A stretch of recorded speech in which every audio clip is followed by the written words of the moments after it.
Hello बच्चों, सब ठीक। चलिए, you all are most welcome बेटा।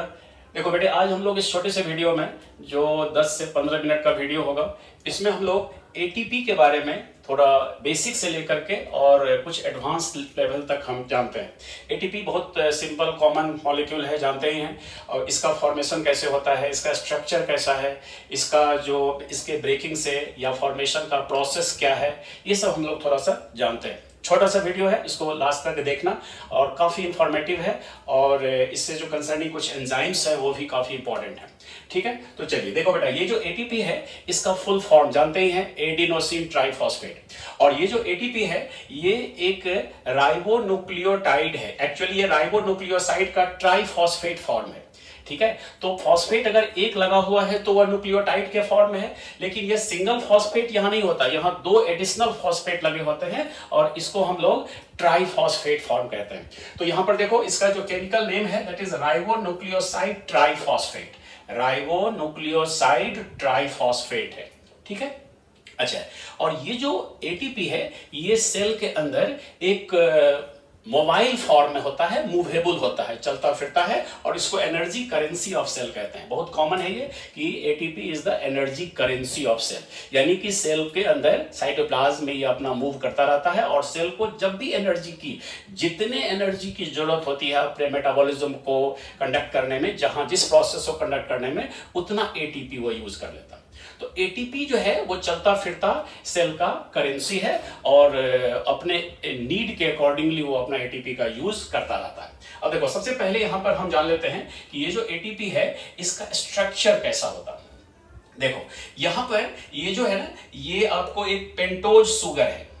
ठीक है, पेंटोज शुगर है, 5 कार्बन वाला ये शुगर है, और इसके साथ इसके फर्स्ट कार्बन से लगा हुआ है एडिनिन बेस।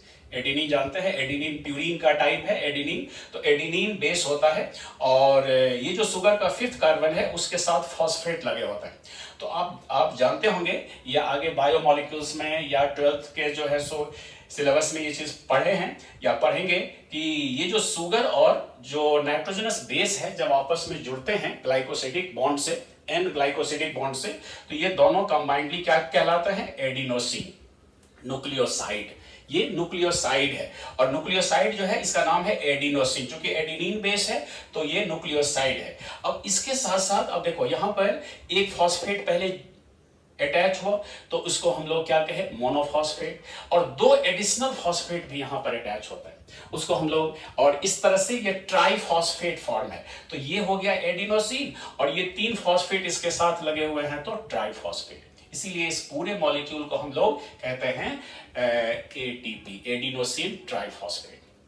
अब देखो अब यहां पर ये बहुत इंपॉर्टेंट है कि ये जो 3 फॉस्फेट लगा होता है, इन तीनों फॉस्फेट का अलग अलग नाम दिया गया है, अल्फा, बीटा, गामा। गामा सबसे बाहर वाले फॉस्फेट को कहेंगे।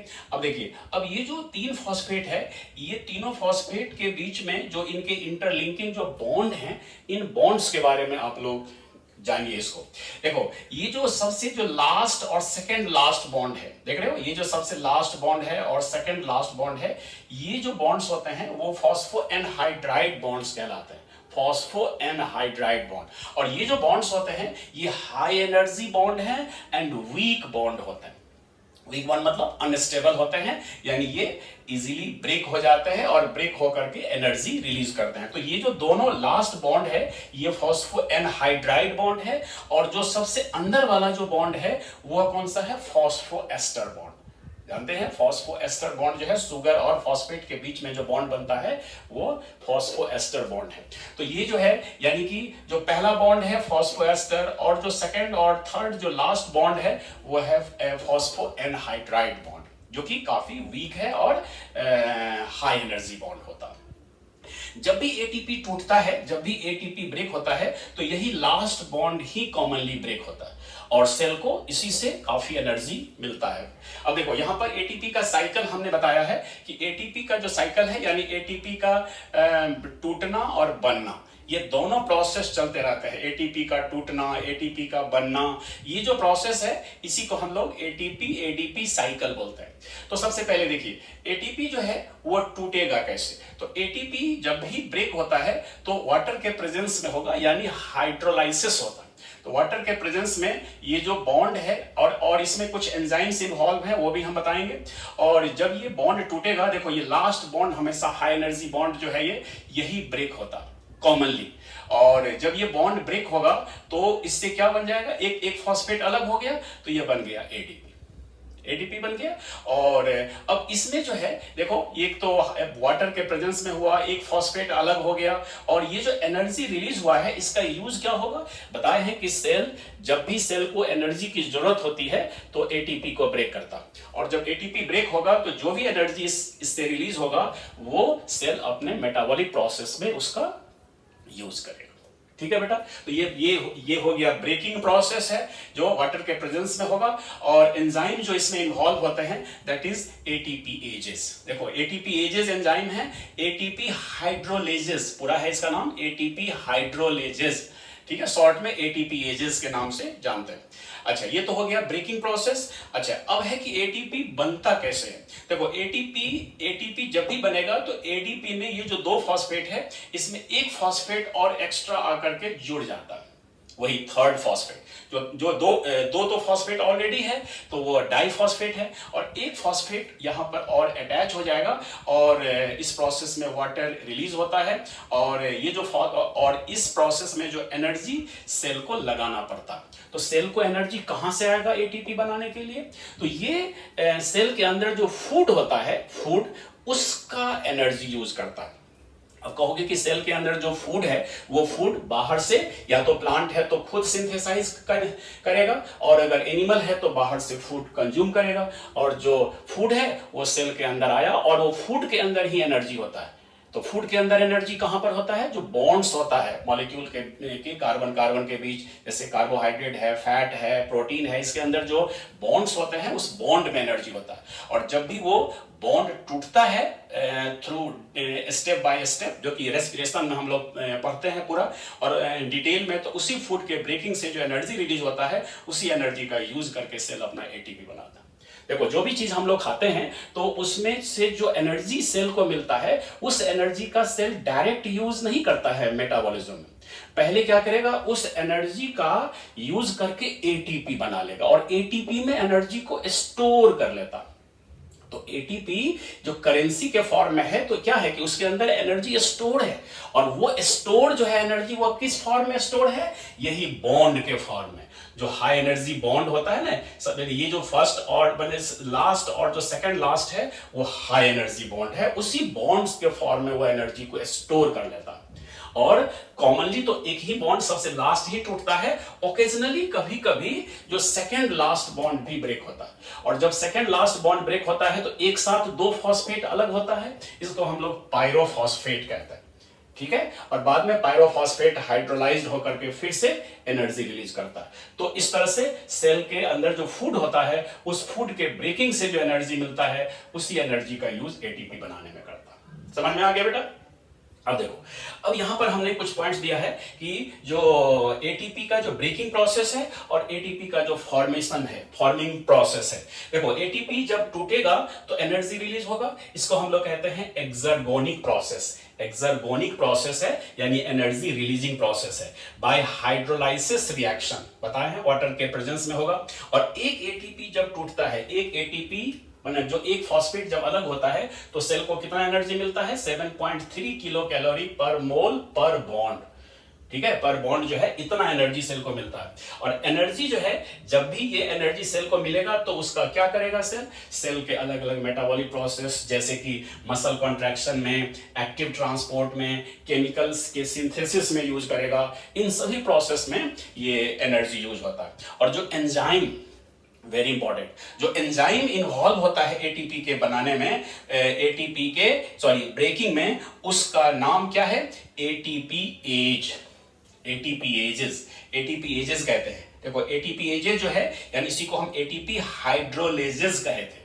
बताए थे यहाँ पर एटीपी हाइड्रोलेजेस। और ये जो एटीपी हाइड्रोलेजेस है, जो एटीपी को तोड़ने वाला एंजाइम है, उनमें से जैसे myosin ATPase, sodium potassium ATPase, ये सब जो है सो कुछ इसके एंजाइम के नाम हैं जो मसल के कॉन्ट्रैक्शन में हेल्प करते हैं। इसका एनर्जी सोडियम पोटेशियम पंप को मेंटेन करने में ये यूज होता है। तो ये कुछ एंजाइम हैं, इसको आप ध्यान में रखिएगा। अब देखो, अब लास्ट में है कि फॉर्मेशन ऑफ एटीपी। एटीपी जब बनता है तो इसको हम लोग, इसमें बाहर से एनर्जी लगता है, बताए थे फूड का एनर्जी यहाँ पर यूज होगा, तो इसको एंडरगोनिक प्रोसेस कहते हैं। और जब ये जो इस प्रोसेस में क्या होता है, जो कि तीसरा जो फॉस्फेट है, जो यहाँ पर जो एक फॉस्फेट है, जो एडीपी से ये एटीपी बन जाता है, एक फॉस्फेट यहां पर अटैच हो जाएगा। और ये जो प्रोसेस है, इसमें एनर्जी का रिक्वायरमेंट होगा। और ये एनर्जी कहां से आता है? सेल्यूलर रेस्पिरेशन से आ सकता है।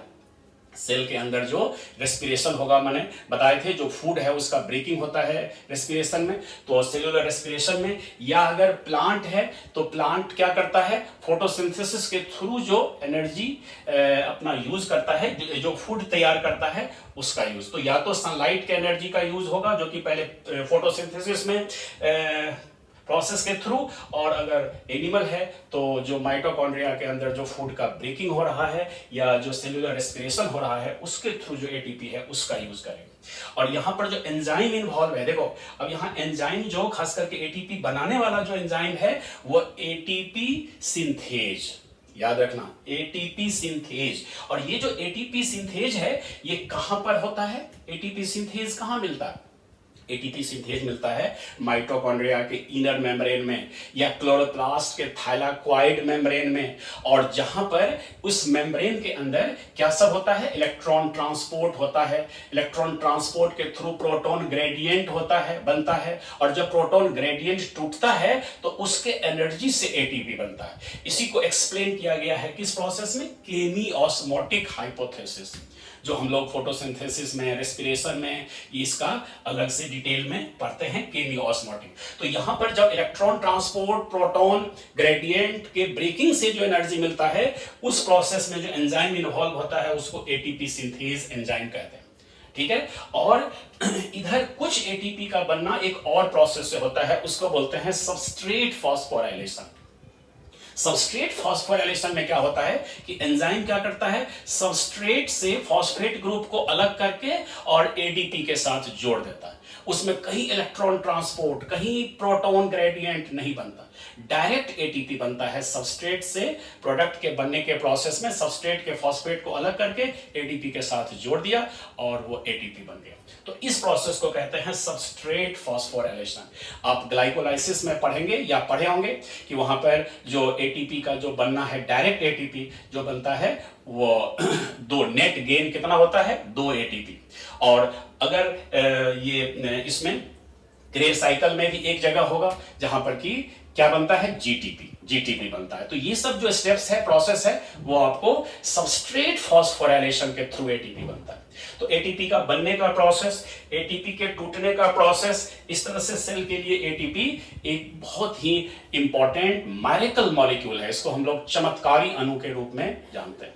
ठीक है बेटा, तो आज यही था एटीपी के बारे में हम लोग जाने थोड़ा विस्तार से। और आई होप कि ये आपको अच्छा लगा होगा, इन्फॉर्मेटिव लगा होगा। और यदि ये आपको अच्छा लगा हो तो इसको लाइक करना, कमेंट जरूर करना कि कैसा लगा। और अगर चैनल पर नए हैं तो सब्सक्राइब कर लेना, ताकि ये ऐसे वीडियो आपको लगातार मिलते रहेंगे आसानी से। ठीक है बेटा, तो आज इतना ही। थैंक यू बेटा।